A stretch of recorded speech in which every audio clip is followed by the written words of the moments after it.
မေကွန်းတဲ့လူတစ်ယောက်ကတယောက်ထဲနေရတာကိုကြိုက်နှစ်သက်ရင်ဘာကိုပြသနိုင်တယ်လဲ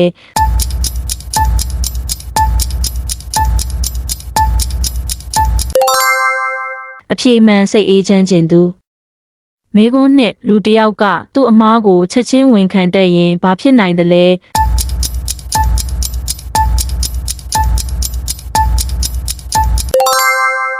အပြေမှန်ကိုယုံကြည်မှုရှိခြင်းမေကွန်းသုံးလူတစ်ယောက်ကသူများစကားပြောရင်ကြားဝင်မပြောဘဲအဆုံးထိနားထောင်တတ်ရင်ဘာဖြစ်နိုင်တယ်လဲ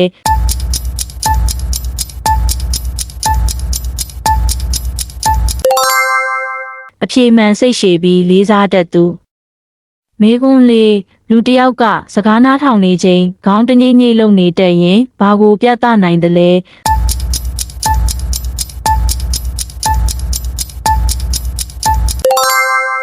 အပြေမှန်စိတ်ဝင်စားပြီးအာယုံစိုက်နေတာမေကွန်းကလူတစ်ယောက်ကစကားပြောရင်းနှက်ခမ်းကိုတင်းတင်းစီထားရင်ဘာဖြစ်နိုင်တယ်လဲ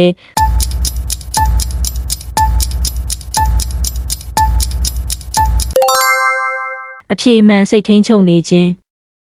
မေကွန်း6လူတစ်ယောက်ကမေကွန်းတွေကိုချက်ချင်းပြန်မေးတတ်ရင်ဘာဖြစ်နိုင်တယ်လဲ